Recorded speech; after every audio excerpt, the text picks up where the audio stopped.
All artists create through the prism of their own being. We can only do what we are. We can only do what we think. So what defines us? One of the things that defines us is our own personal caesura. Our cadence, our pause, how it is that we breathe. This show, Ceasura, is a show that excites me enormously, and the work that I began for this show was extraordinary.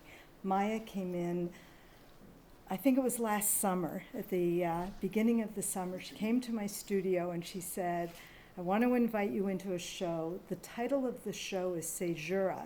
And she started to define the title, and I said, I know what it means. I can't tell you how many people don't know what the word Ceasura means, but in the mid to late 70s, I created a series of performances that were shown in New York, Detroit, Los Angeles, and Irvine, titled Ceasura. So I was intimately aware of the nuance of the word Ceasura, and the opportunity to revisit that was exciting to me. This is one of the few slides from that early performance.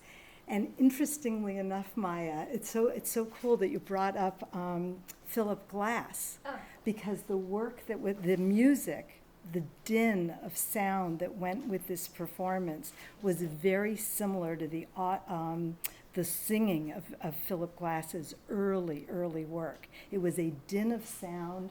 The pieces were, the woman on the platform was instructed, she had a choreographed movement, but she was instructed to hold the poses until the body fatigue required her to move. So this piece was extremely slow and evolved very, very, very slowly. The woman on the floor was instructed, these were dancers. The woman on the floor also had choreographed movement, but the concept was that the person on the platform was the, for want of a better allusion, the Oscar winner. And the person on the floor, or the trophy, that's the Oscar, and the person on the floor pulsated against what it was that we wanted to win, what it was that we wanted to understand, how it was that we would resolve our own questions. It was a really interesting performance. It was the first one that was public. I had been doing performances for years, but they were private. Private and not documented, intentionally not documented. Okay, let's see if I can do this. So when I got the invitation, I'm going to walk you through the process of how the work in the hallway was created, or how my thinking created it. I came here and I started looking at space. I measured the floor, I looked at the ocean, I came here multiple times and spent a lot of time here. Maya was extraordinary. She let me pick the walls my work would go on, and I promised her, of course, a performance, because my early work with Ceasura was a performance, and so I went there naturally. Because of the Annenberg Beach House, I wanted to acknowledge the location, so I decided to use the tides as my guide and as an illusion, a way of referencing what Ceasura was. But I came here from Detroit, and I don't know anything about tides. So the next 2 months were just me studying the tides, and I have a couple of slides of the wall of my studio. So in this one, you see that I'm learning what it is about tides. And actually in that upper picture is, I forgot what it's called, something band, and it's a pattern of movement of water that takes 1,000 years to go through its cycle that's here in our world. Slowly the work began to evolve to pictures as I integrated the information I was taking. It was a mess. totally confusing, too intellectual, until I started to paint.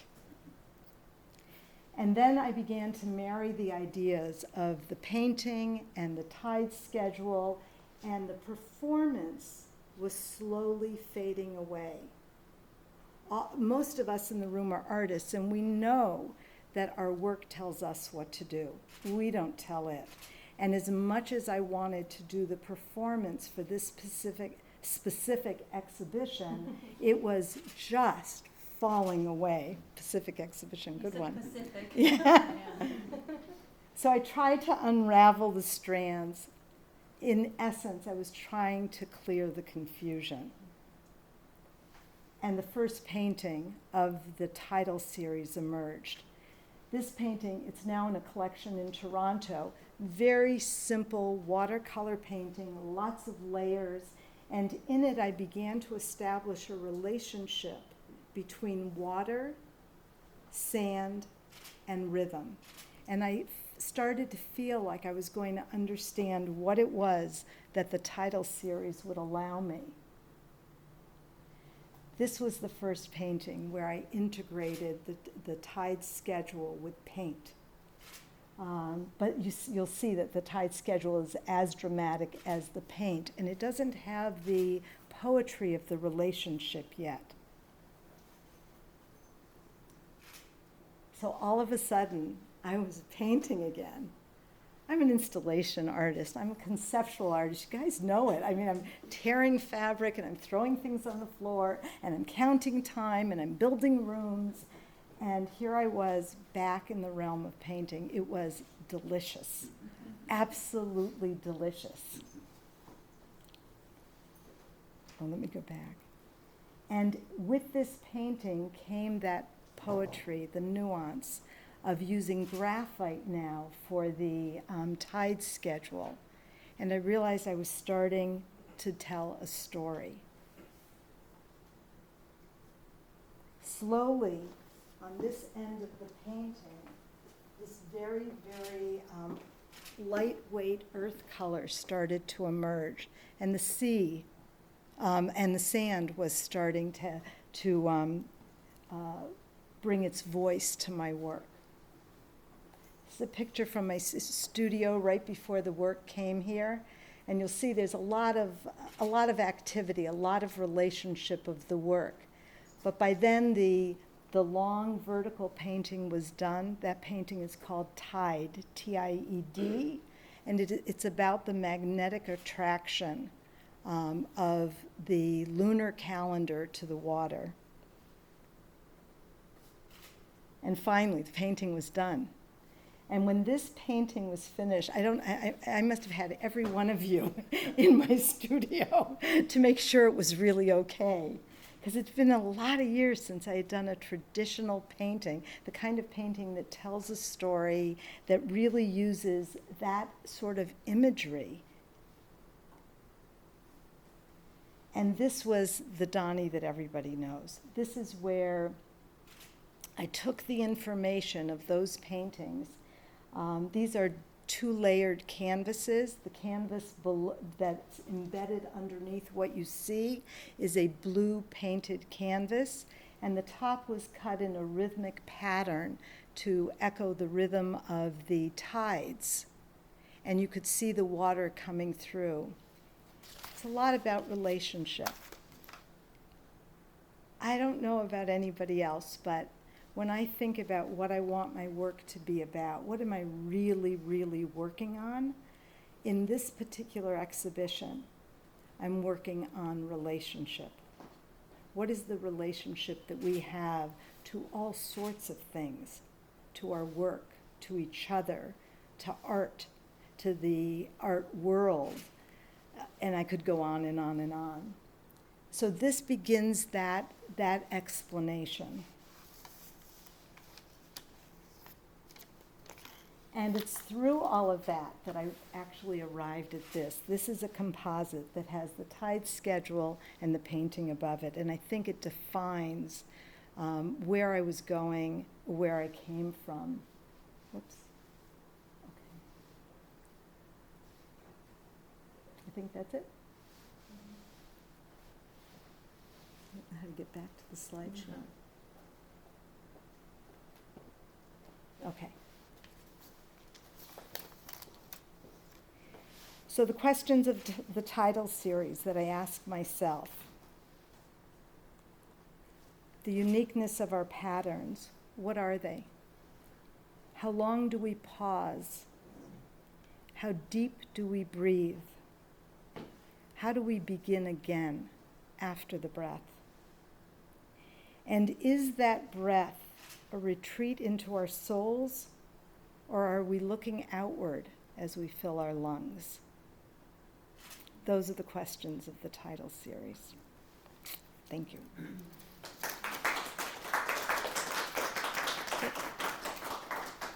Okay. Yeah. So, thank you, that was wonderful. What surprised me, and I should know this, but is how much you changed in the process. Mm-hmm. Because you came to realize this was about relationship, right? Mm-hmm. You didn't start off knowing it was about relationship, or did you? I knew from the early work that there was about the breath. I knew about the pause. Okay. I knew about the relationship between the two performers, Right. and about the relationship of moving a piece from city to city Right. over several years. That transition was several years. Right. So I knew that, but I didn't know it as concretely. I'm 35 years older than I was when those performances were created. So I'm bringing with it, and I was single. So now I'm a married woman, I have children, I've been through a lot of different experiences. So I'm reapproaching the word, or I'm approaching the word with a new awareness. I am keenly aware that we live in a closed system, and that the water that we drink, that rains, that evaporates, is water from creation. It is old water. It may feel fresh and new, but it's old. So the minute I start to spin anything with water, I'm already in that place. So I start from that place when I'm accessing water. And I think that using the Ceasura, using the tide schedule for the guide, and it really was a guide for me, it wasn't as inspirational as a guide. So I was able to look at mapping, and what does the mapping mean? And then and all of that starts to filter in and layer in on top of itself. And the work became very, very deep for me.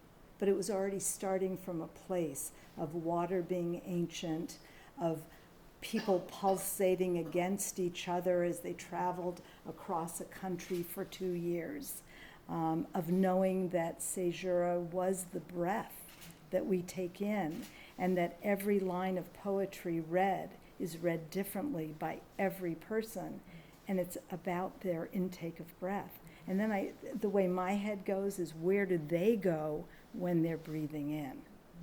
And wherever they go, where am I going? You know, am I breathing in and going deep inside myself? Or am I simply going, am I filling my lungs to go outward?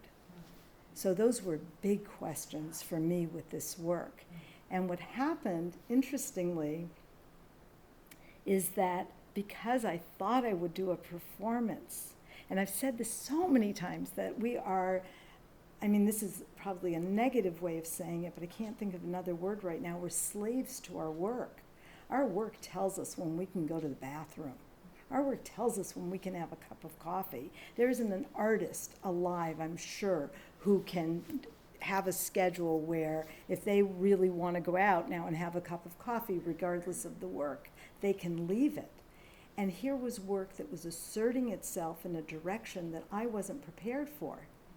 At the same time, I was preparing for the exhibition at Liz's Loft, which was the Whisper Pitch exhibition, and that was going simultaneously. So that was one in real time, real marking, as I'm working on this, and the two of them started to have a choreography, if you will, of thought that bounced back and forth.